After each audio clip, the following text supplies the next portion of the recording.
Duty, amount of duty.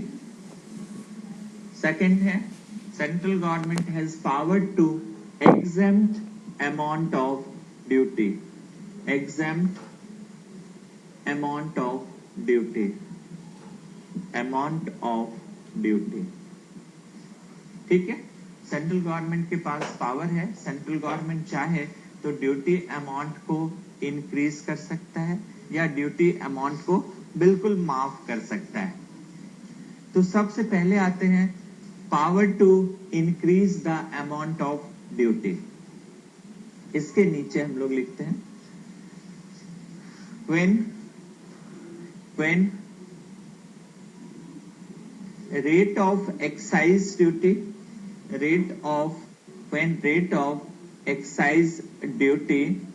when rate of excise duty exist, rate of excise duty, when rate of excise duty exists in SETA,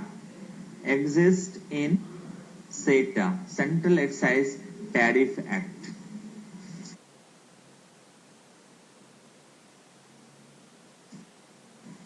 When rate of excise duty exists in SETA,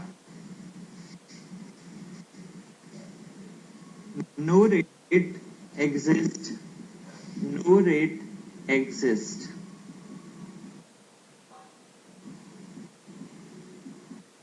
no rate exists,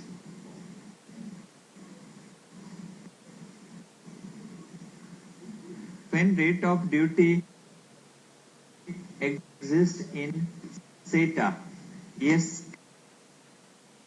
exist, then central government increase to double amount of duty, increase to double amount of duty, double amount of duty।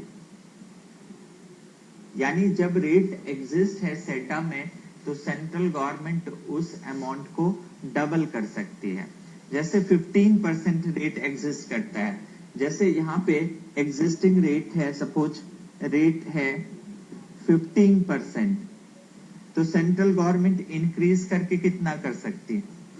30%। Central government maximum 30% कर सकती है, subject to approved by parliament, subject to approval by parliament, approval by parliament।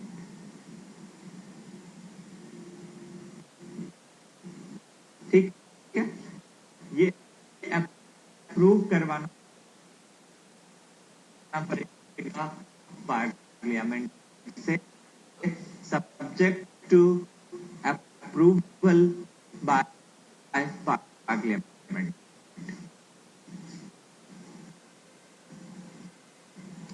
When no rate exists, जब सेटा में कोई rate ही नहीं है, when no rate exists, then increase to then increase to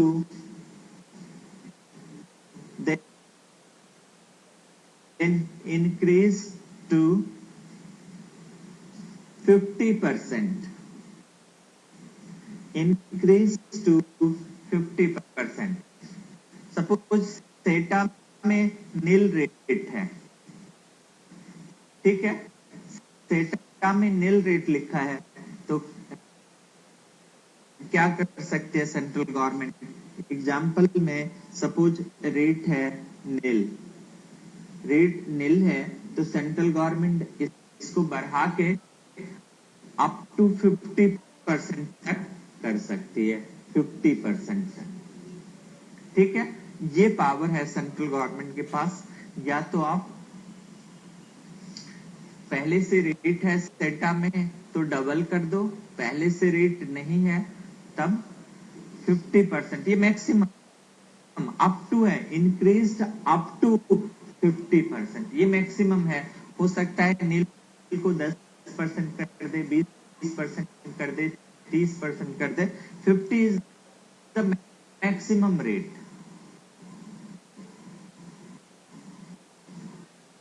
ठीक है, 50 मैक्सिमम रेट है। अब ये अप्रूव्ड बाय द पार्लियामेंट। ठीक है, अब सेकंड, ये हम लोग लिख रहे हैं, ये यहाँ पे लिख लो, सेक्शन 3 है of central excise tariff act. Central excise tariff act का सेक्शन नंबर 3 है, section 3 of central excise tariff act. ठीक है, अब सपोज एक एग्जाम्पल हम लोग लिखते हैं। सपोज रेट हमारा है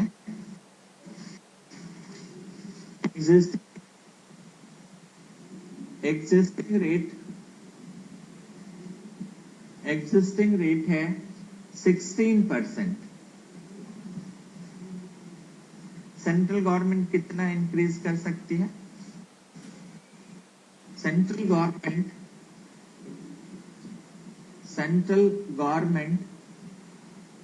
by notification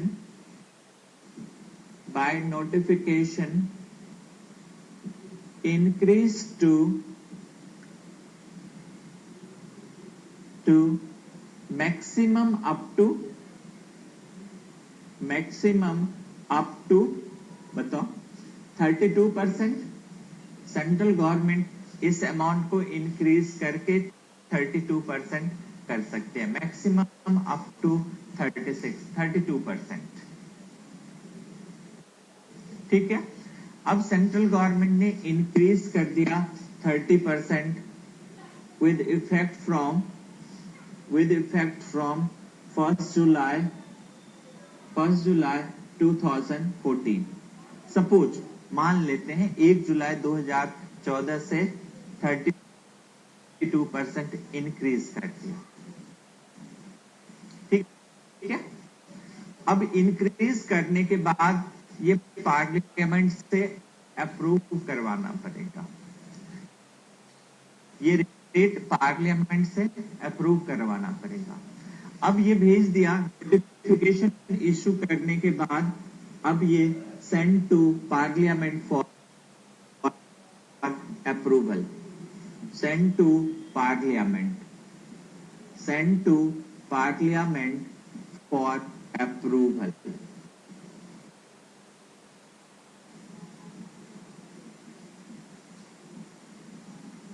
पार्लियामेंट ने इसको भेज दिया अप्रूवल करवाने। ठीक है, तो अब बताओ क्या इस बात की गारंटी है पार्लियामेंट में 32% एक्सेप्ट हो जाए? तो यहाँ पे सिचुएशन हो सकता है पार्लियामेंट ने इसको एज सच अप्रूव कर दिया, approved as such, approved as such. ठीक है, पार्लियामेंट में इसको एज सच अप्रूव कर दिया, जैसे नोटिफिकेशन आपने दिया था 32% पार्लियामेंट ने अप्रूव कर दिया। ठीक है, नेक्स्ट पॉइंट है modified, approved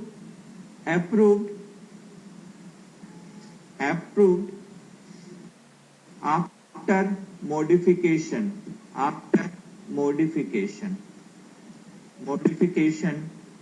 to 20%, यानी 32% की जगह 20% करके फिर अप्रूव कर दिया।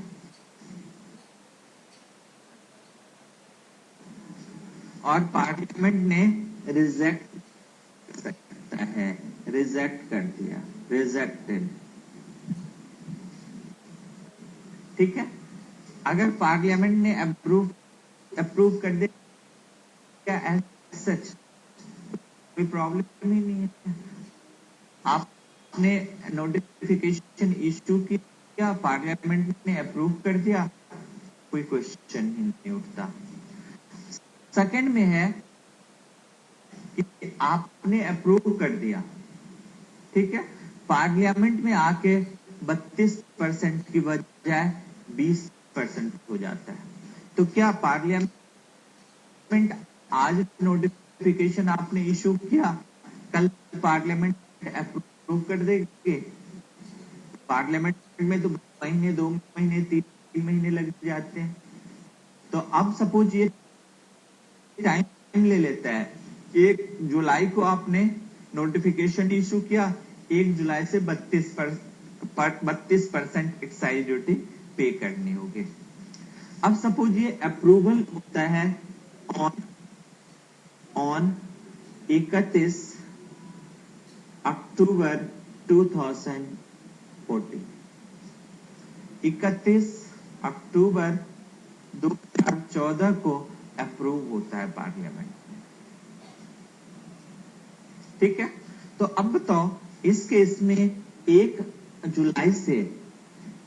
जुलाई से लेके 31 तक, 31 अक्टूबर 14 तक, और नेक्स्ट डे से 1 नवंबर 14 से, विद इफेक्ट फ्रॉम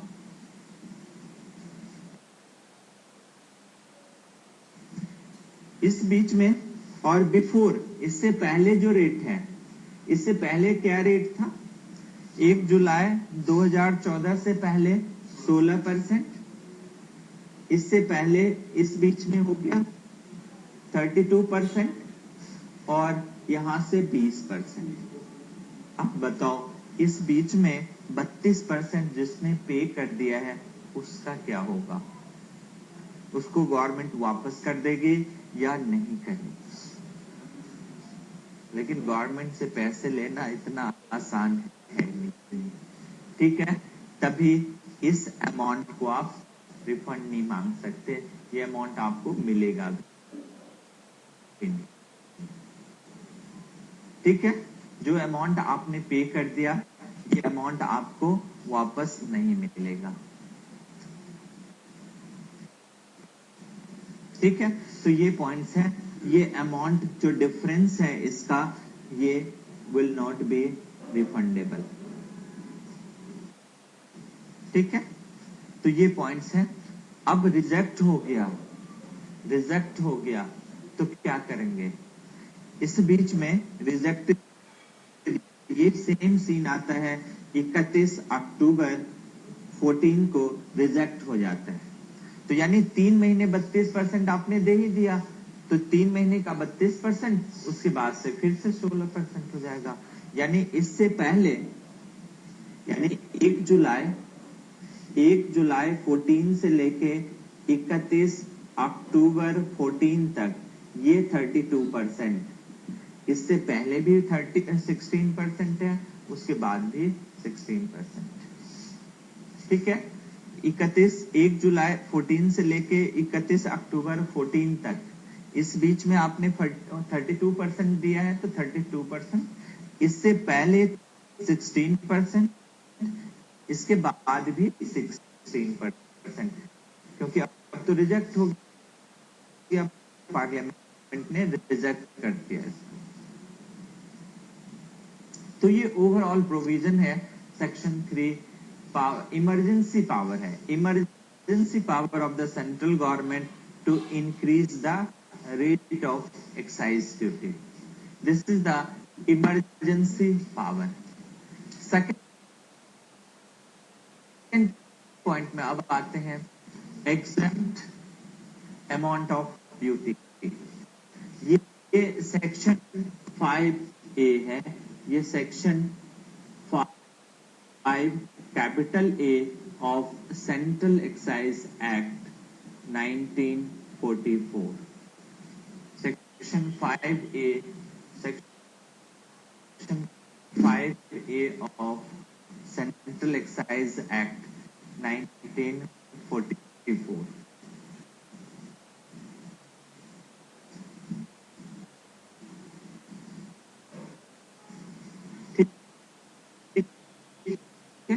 अब सेकेंड पॉइंट में आते हैं, power to exempt the duty.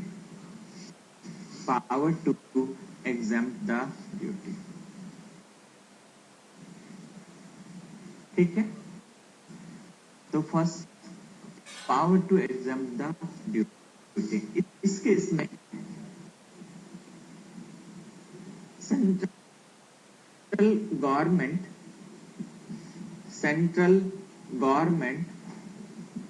may by notification, central government may by notification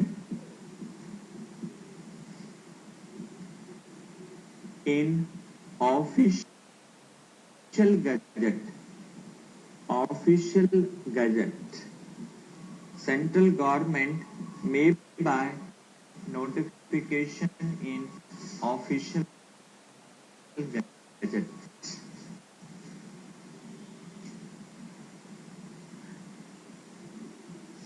Exempt excise duty,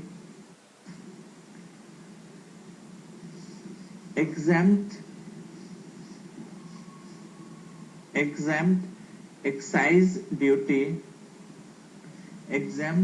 excise duty absolutely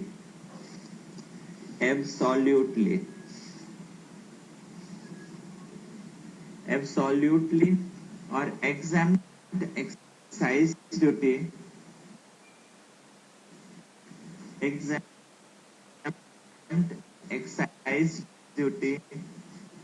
subject to certain condition. Exempt excise duty subject to certain conditions. Exempt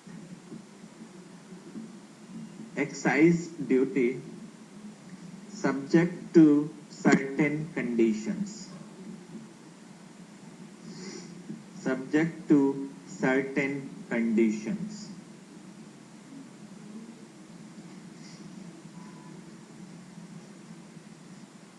ठीक है, subject to certain condition, कुछ condition में excise duty को माफ करेंगे। अब आते हैं यहाँ पे, ये एग्जम्पशन होगा इन पब्लिक इंटरेस्ट, ठीक है, इन पब्लिक इंटरेस्ट,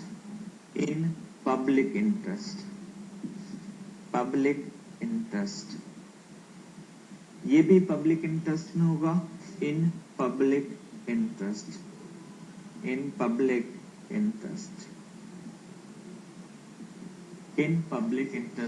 यानी दोनों ही ड्यूटी पब्लिक इंटरेस्ट में, या तो गवर्नमेंट एब्सोल्युटली माफ कर सकती है, एब्सोल्युटली मतलब बिना कोई कंडीशन का, यानी सेंट्रल गवर्नमेंट ने नोटिफिकेशन इशू करके सबके लिए माफ कर दिया, कहा कि हम एक्साइज ड्यूटी नहीं चार्ज करेंगे।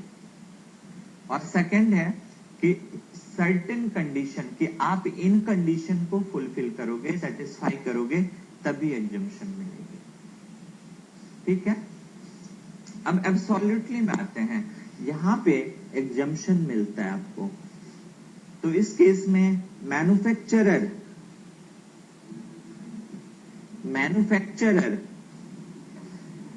शैल claim exemption.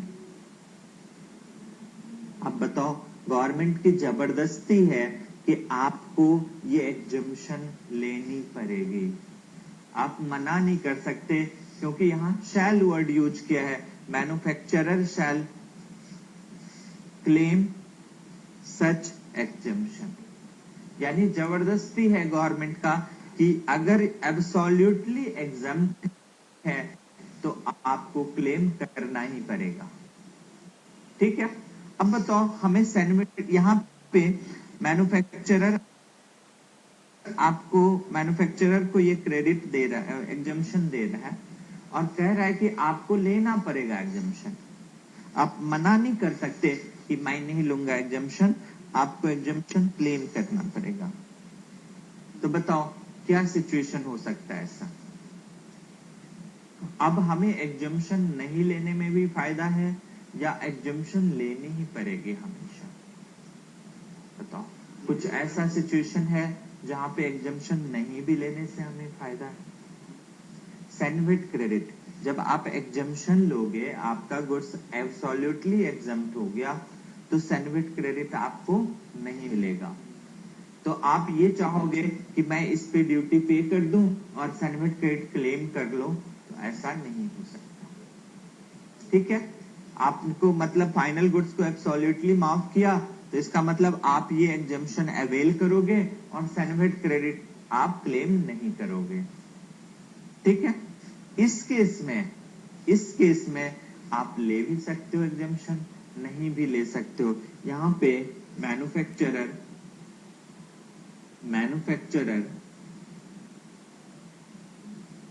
may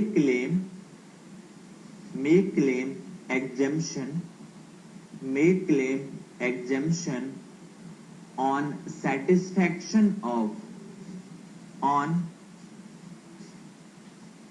fulfillment of conditions notified by government, central government. ठीक है, एब्सोल्युटली एग्जम्प्ट है तो लेना पड़ेगा, सब्जेक्ट टू सर्टेन कंडीशन है, तो जब तक आप कंडीशन सेटिस्फाई करोगे तब तो ये बेनिफिट आपको मिलता रहेगा। ठीक है, तो ये पॉइंट्स हैं। उसके बाद सपोज एक और पॉइंट है,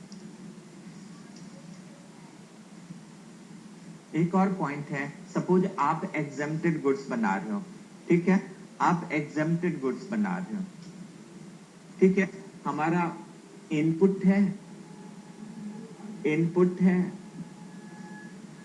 से आप फाइनल गुड्स बना रहे हैं। इनपुट से आपने फाइनल गुड्स बनाया। ठीक है, अब ये फाइनल गुड्स हमारा एग्जम्प्ट है,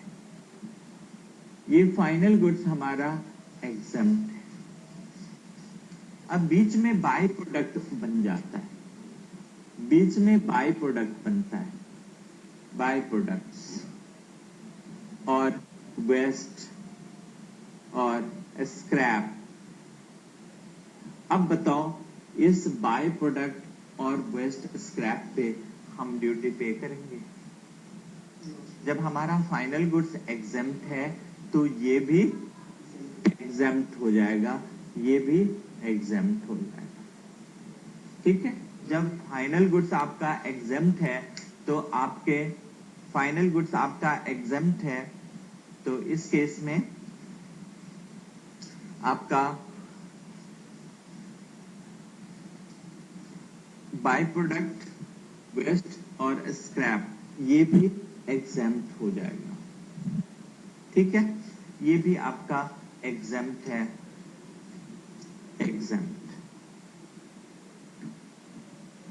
नोटिफिकेशन नंबर है 89/95 dated 18th May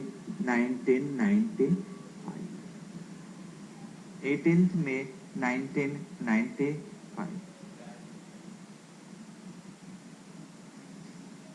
ठीक है, ये हमारा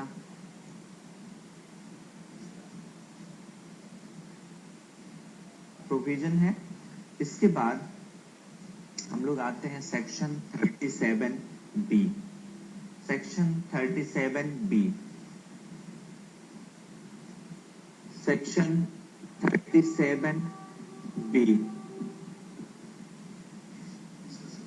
section 37B of Central Excise Act 1944. Section 37B of Central Excise Act 1944 यानी power to issue instructions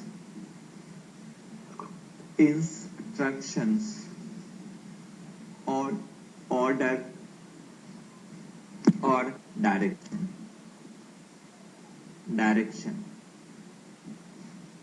Power to issue instructions, order or direction. यानी CBEC central board of excise and custom CBSE के पास power है कि CBSE चाहे तो instruction issue कर सकता है, डायरेक्शन इशू कर सकता है, ऑर्डर इशू कर सकता है. किसको ऑर्डर इशू कर सकता है सीबीएसई? सेंट्रल एक्साइज ऑफिसर को. CBSE has power to issue instructions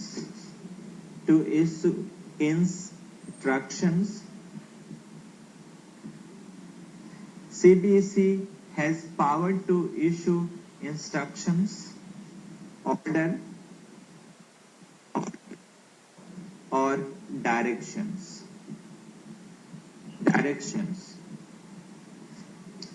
to central excise officer to central excise officer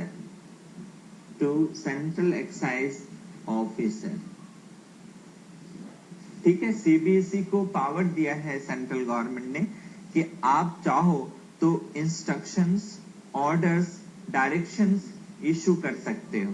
किसको? सेंट्रल एक्साइज ऑफिसर को. और एक बार सेंट्रल एक्साइज ऑफिसर्स को ऑर्डर, डायरेक्शन इशू हो गया, then central excise officer shall be binding on such order instructions. ठीक. Next point हम ऊपर लिख रहे हैं. नेक्स्ट पॉइंट ऊपर लिख रहे हैं. इसी का नेक्स्ट पॉइंट हम लोग ऊपर लिख रहे हैं. Central Excise Officer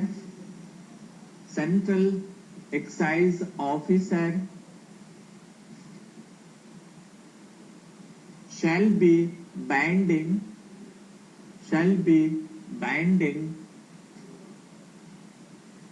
by such Central Excise Officer shall be binding by such order, instruction, directions. Order, instruction or direction. यानी जो भी डायरेक्शन दिया गया है, जो भी ऑर्डर, इंस्ट्रक्शंस दिया गया है, central excise officer shall be binding bye such order, instructions.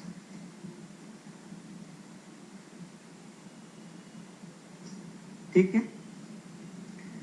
However, no order, direction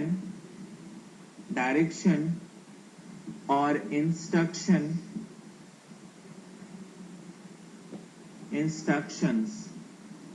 or no order, direction or instruction shall be issued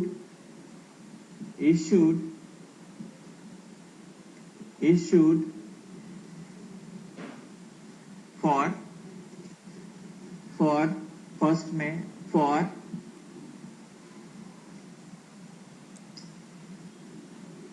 no order, direction, instructions shall be issued for a particular case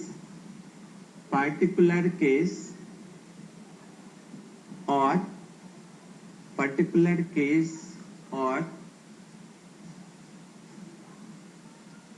particular case for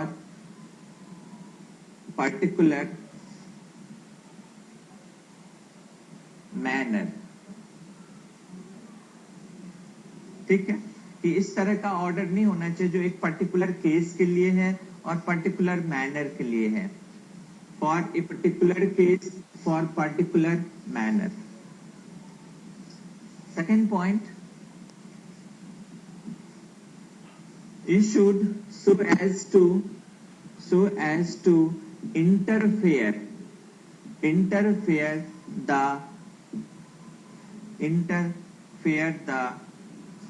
power of Commissioner of Central Excise appeal, so as to interfere the power of Central Excise appeal.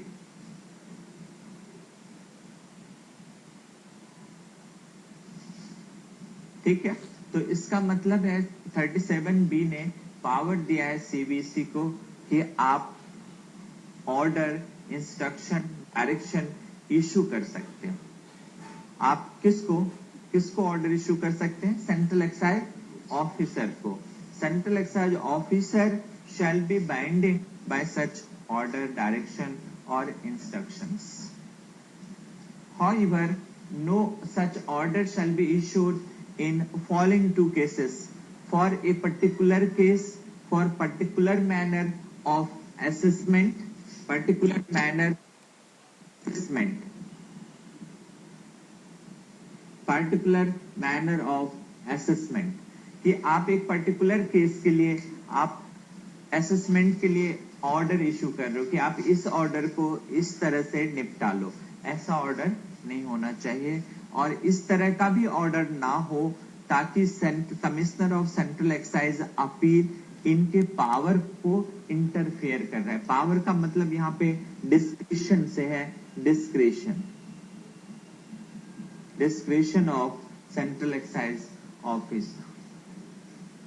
ठीक है, discretion of so as to interfere the power of commissioner of central excise officer. Discretion, ठीक है, जो discretionary power है commissioner का उसको interfere नहीं कर सकता. तो ये हमारा इंटायर बैकग्राउंड से एक बार हम लोग 5 मिनट में इसको ओवरव्यू कर लेते हैं. अभी तक हम लोगों ने क्या क्या पढ़ा है. ठीक है, उसके बाद हम लोग नेक्स्ट चैप्टर पे आएंगे. ठीक है, उसके बाद हम लोग नेक्स्ट चैप्टर पे आएंगे. अभी हम लोगों ने क्या क्या पढ़ा है? तो सबसे पहले हम लोगों ने बेसिक्स पढ़ा है. एक्साइज ड्यूटी कब पे करेंगे? When excise duty is payable. तो एक्साइज ड्यूटी कब पे करेंगे हम लोग? When excise duty is payable. Excise duty is payable on manufacture और प्रोडक्शन ऑफ एक्साइजेबल गुड्स. ठीक है, हाँ बिल्कुल पेबल. तो अब पेबल, ठीक है, एक्साइज ड्यूटी लेविड ऑन, ठीक है, excise duty is levied on excisable goods manufactured और produced in India except SEZ. ठीक है, एससीजेड को छोड़ के. एससीजेड में कोई एक्साइज ड्यूटी लायबिलिटी नहीं है. ठीक है, तो ये हम लोगों ने पढ़ा है. उसके बाद कई सारे जजमेंट्स पढ़ा है. मैन्युफैक्चर से रिलेटेड कई सारे जजमेंट्स लिखा है. हाँ, मार्केटेबिलिटी से कई सारे जजमेंट्स लिखा है. मूवेबल पे भी जजमेंट्स लिखा है. एक्साइजेबल पे भी हम लोगों ने जजमेंट्स लिखा है. और उसके बाद प्लांट मशीनरी के ऊपर हम एक्साइज ड्यूटी देंगे कि नहीं देंगे. तो प्लांट मशीनरी के ऊपर एक्साइज ड्यूटी हम पे करेंगे. प्लांट मशीनरी के ऊपर हम लोग एक्साइज ड्यूटी पे करेंगे कब? जब इंस्टॉलेशन के बाद वो मूवेबल है तब. Plant machinery after installation immovable हो जाएगा तब हम एक्साइज ड्यूटी पे नहीं करेंगे. ठीक है, उसके बाद हम लोगों ने देखा whether excise duty payable on waste or not. Excise duty payable on waste और scrap when such goods are marketable. हाँ, वेस्ट स्क्रैप अगर आपका मार्केटेबल है then you have to pay excise duty. ठीक है, तो हम एक्साइज ड्यूटी पे करेंगे। उसके बाद हम लोगों ने लिखा types of excise duty. Excise duty के टाइप्स क्या क्या हैं? Types of excise duty, basic excise duty, special excise duty. हाँ, basic excise duty, special excise duty. उसके बाद एनसीसीडी, नेशनल ये क्लीन एनर्जी सेस। उसके बाद surcharge, additional duty of excise on tobacco products etcetera. तो ये सब हम लोगों ने किया। उसके बाद हम लोगों ने देखा power of the central government to increase the tax liability, increase the amount of excise duty, power of central government to exempt the excise duty, और उसके बाद फिर power of central government to issue direction. तो ये direction power central government ने delegate कर दिया है सीबीएसई को। तो सेंट्रल गवर्नमेंट ने पावर दिया है मिनिस्ट्री ऑफ फाइनेंस को, मिनिस्ट्री ऑफ फाइनेंस ने पावर फर्दर डेलीगेट कर दिया है सीबीएसई को, और सीबीएसई ऑर्डर इंस्ट्रक्शंस इशू करता है। सीबीएसई के ऑर्डर से सेंट्रल एक्साइज ऑफिसर बाइंडिंग होगा। ठीक है, central excise officer shall be binding by the order issued by the CBSE. इसी को हम लोग सर्कुलर कहते हैं। सर्कुलर, ये सर्कुलर है। सर्कुलर हमारे ऊपर बाइंडिंग नहीं होता, डिपार्टमेंट के लोगों के ऊपर बाइंडिंग होता है। अब देखो, ये सर्कुलर इशू कर दिया डिपार्टमेंट ने। अब इस सर्कुलर को इशू करने के बाद, ठीक है, अब इस सर्कुलर को इशू करने के बाद अगर कोई कोर्ट का जजमेंट आ जाता है तो फिर इस ऑर्डर से हम बाइंडिंग नहीं रहेंगे। हम भी अपील में जा सकते हैं, हम भी अपील में जा सकते हैं। अगर कोर्ट का ऑर्डर आ गया जो इसके अगेंस्ट में है, इस ऑर्डर के अगेंस्ट में, तो हम भी उसके अगेंस्ट में जाएंगे। ठीक है, अब इसके बाद हम लोग नेक्स्ट चैप्टर शुरू करेंगे।